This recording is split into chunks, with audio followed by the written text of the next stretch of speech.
En esta ocasión, vamos a hablar de lo que es las unidades de conversión de masa y las unidades de conversión de volumen. En este caso, vamos a mirar algunos ejemplos. Cuando hablamos de masa, hablamos de evaluar la cantidad de un material. Se debe a que la inercia de este, que quiere decir, o sea, la fuerza que hace sobre el eje, lo podemos medir en una báscula y podemos decir qué cantidad hay.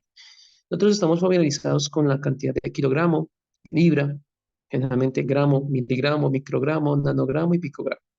Estas unidades que estoy señalando generalmente son las que menos conocemos. Sin embargo, las personas que trabajan en la parte de biología molecular, química o han trabajado con algo de bioquímica las conocen más. Vamos a mirar en qué consiste. Pues a partir de cada una de ellas establecemos unos factores de conversión. En este caso, colocamos como cero el gramo y decimos, mire, de 1 kilogramo equivalen a miligramos.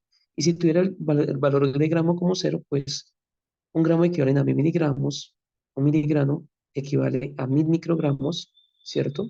Y 1 microgramo equivale a 1000 nanogramos y 1 nanogramo equivale a 1000 picogramos. O sea que estamos mirando la equivalencia cuando vamos bajando sobre esta línea. Vamos a hacernos una pregunta simple. Queremos pasar 1 kilogramo a picogramos. ¿Cómo lo hacemos? Entonces, lo primero que sabemos es que 1 kilogramo es algo mucho más grande que un picogramo. Entonces, vamos a pasar de algo grande a algo pequeño. Miren que los factores de conversión cambian. Ya el 1000 no está en la parte inferior, sino que está en la parte superior. El primer factor de conversión me pasa a gramos. El segundo me pasa los gramos a miligramos. El tercero, los miligramos a microgramos. El cuarto, de esos microgramos a nanogramos. Y el quinto, finalmente, a picogramos, donde queremos llegar. Entonces vamos a mirar que los factores de conversión tienen tres ceros. Todos son dividido 1000. Entonces miremos, 1, 2, 3, 4, 5 factores de conversión utilizamos. O sea que como tenemos una unidad muy simple que es 1 kilogramo, podemos colocar 1 y colocar ese número de factores de conversión por el número de ceros. ¿Eso qué quiere decir? 5 por 3, 15. Entonces colocaríamos un 1 y 15 ceros que se representan aquí. Esa es la picogramo, cantidad de picogramos que hay en 1 kilogramo. Si queremos, también podemos utilizar la notación científica, que es una forma resumida. En la notación científica colocamos la unidad, que sería 1, ¿cierto? Por 10, que las veces que es el factor de que se va a multiplicar, y el número de ceros, ¿cuántos fueron? 3 por 5, 15. Entonces, 1 por 10 a la 15 picogramos. Vamos a mirar un caso contrario, el caso de que queremos pasar de 100 picogramos a kilogramos. O sea, queremos pasar de una unidad pequeña a una unidad totalmente grande. En este caso, lo primero que vamos a hacer es que utilizamos picogramos. Miren el primer factor de conversión, o los factores de conversión vienen. El primero, vamos a pasarlo a picogramo, de nanogramo a picogramo. Entonces, ¿qué va a pasar? El factor de conversión está en la parte inferior, está dividiendo. Entonces, ya el resultado que tengamos acá lo tenemos en nanogramos. Luego aquí en microgramos, y luego aquí en miligramos, y luego aquí en gramos, y finalmente en kilogramos. ¿Cuántos factores tenemos? 5. ¿Cuántos ceros tiene cada conversión? 3. Entonces, en este caso tenemos menos, porque pasamos de menos a más, menos 15. Entonces, ¿qué tenemos que hacer? Colocar 15 ceros hacia la izquierda, generalmente después de la coma. Pero, ¿qué va a pasar? Esos 15 ceros no podemos colocarlos todos, porque aquí tenemos dos ceros. Estos dos ceros están sumando. Entonces, menos 15 más 2 me dan menos 3 ceros. Entonces, tendríamos esto, un cero y 13 unidades para que este uno pueda volver a estar aquí. Entonces, tenemos este resultado. 100 picogramos equivalen a menos a 1 por menos 10 a la 3 menos 13 kilogramos. ¿Visto de otra forma? Es así. Tenemos 1 por 10, ¿cierto? 3 factores de 3 ceros por 5 factores me dan menos 15, ¿cierto? Pero aquí tenemos 2 ceros. Entonces, menos, más 2, esto me da igual a 1 por 10 a la menos 13 kilos. Ese es el resultado cuando queremos pasar de una unidad pequeña a una unidad grande, cuando hablamos de masa. Cuando hablamos de volumen, o la cantidad de un volumen de un cuerpo, entonces ya estamos hablando en litros, mililitros y demás. Conocemos litros, mililitros, pero microlitros, nanolitros y picolitros son muy poco mencionados. Generalmente no los utilizamos casi y siempre se van a llevar a cabo en reacciones biológicas y en lo que es biología molecular. Aquí tenemos los factores de conversión en la parte inferior y vemos la equivalencia cuando tenemos como 0 al mililitro. Entonces vamos a mirar un ejercicio simple, que es pasar de 1 litro a picolitros. O sea, una unidad menor a una unidad mayor.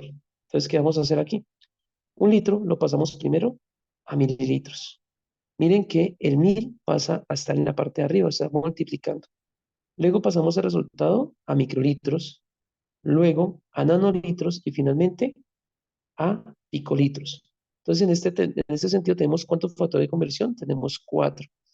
Y ceros tenemos 3. 4 por 3, 12. Entonces, tenemos que colocar 1 y 12 ceros, y eso me da la cantidad. Si lo colocamos en notación científica, tenemos 1 por 10 a la 12 picolitros. Muy simple, muy sencillo, utilizando, siempre multiplicando cuando pasamos de una unidad mayor a una unidad menor. Miremos el ejemplo cuando queremos hacer una unidad menor a una unidad mayor. Entonces, aquí todos los resultados tienen que estar negativos. Entonces, en este caso utilizamos 100 picolitros. Ese 100 tiene dos ceros positivos. Entonces, pasamos primero a nanolitros, luego a microlitros, luego a mililitros y finalmente a litros. Entonces, en este resultado tenemos 4 unidades de conversión o factores de conversión por 3 ceros, que serían 4 por 3 menos 12. Pero como tenemos dos ceros positivos aquí, tendríamos que tener generalmente solamente 10 ceros que se cuentan aquí. Y aquí tenemos la unidad. Entonces tenemos, ese es el resultado, que lo podemos expresar de otra forma. 1 por 10 a la menos 12, ¿cierto? Pero le sumamos los dos ceros de picolitros. Y nos queda 1 por 10 a la menos 10 litros. Esa es lo que equivale 100 picolitros. Pero vamos a ver un ejemplo para que veamos esto de una forma como más certera o más aplicada. Imaginemos lo siguiente. Se nos pide que estimemos la fracción molar de una solución que tiene agua, etanol y glucosa. 0,5 litros de etanol, perdón, de agua, 2 por 10 a la 3 microlitros de etanol y 3 por 10 a la 7 microgramos de glucosa.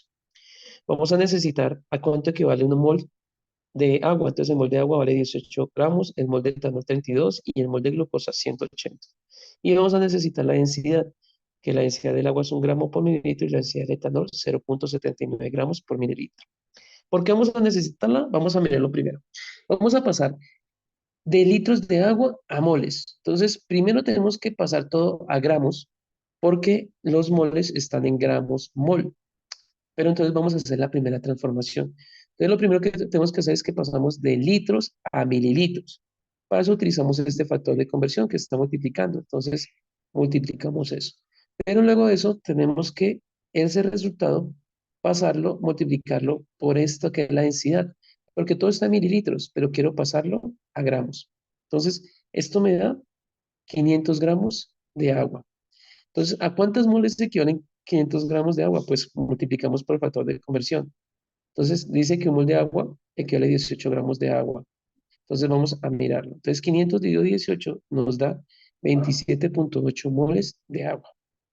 Vamos a continuar con el etanol. Tenemos 2 por 10 a la 3 microlitros y tenemos que pasarlo a mililitros para poder después pasarlo a gramos. O sea que pasamos de menos a más. En este caso, el factor de conversión es al contrario, se divide. Entonces, generalmente, 1 mililitro equivale a 1000 microlitros, ¿cierto? Aquí tenemos 3 ceros y aquí tenemos un 3. Podemos tachar aquí y nos quedaría 2. 2 mililitros tenemos que multiplicarlos, ¿por qué? Por la densidad para que nos queden gramos. Entonces, 2 por 0,79 gramos por mililitro me va a dar 1,58 gramos de etanol. Hasta ahí solamente lo tenemos en gramos. Necesitamos pasarlo a moles. Y por eso lo multiplicamos por lo que equivale a un mol. Un mol de etanol equivale a 32 gramos de etanol. Y esto finalmente me va a dar 0,05 moles de etanol. Falta el de la glucosa. Entonces miremos el de la glucosa. Tenemos 3 por 10 a la 7 microgramos de glucosa y vamos a pasarlo a gramos, o sea, de menos a más. Primero necesitamos pasar esos microgramos a miligramos. Aquí tenemos el primer factor de conversión y todo me queda en miligramos. Luego en miligramos tenemos que pasarlo a gramos. Y aquí tenemos lo siguiente. Entonces, ¿qué pasa? Aquí tenemos 3, 6 ceros. A este 7 le quitamos 6, eso me quedaría 3 por 10 a la 1, que es lo mismo que decir 3 por 10, 30. Entonces me queda este valor en 30 gramos de glucosa. Ahora esta glucosa vamos a pasarla a moles. Entonces multiplicamos por lo que equivale un mol de glucosa. Un mol de glucosa equivale a 180 gramos de glucosa. O sea que esto me da 0,17 moles de glucosa. Hasta ahí tengo todo en moles. Tengo que encontrar la fracción molar. Para la fracción molar, aplico esta ecuación donde me dice que son los moles de cada elemento sobre la sumatoria de los moles de todos. Entonces vamos a sumar primero el mol de agua, el mol de etanol y el mol de glucosa. Esto me da al final 28,02 moles. Entonces, ¿cuál es la fracción molar del agua? Entonces es la cantidad de moles del agua sobre el total. Esto me da 0,992. Los moles se eliminan, por eso me quedan sin unidades. Para el etanol, ¿cuánto me da? 0,002 en la fracción molar. Y para la glucosa, la fracción molar es 0,006. ¿Esto qué quiere decir? Esta es la fracción molar para cada uno de los elementos, pasando y utilizando unidades de conversión. Ahí finalizamos nuestro ejercicio. Muchas gracias a todos.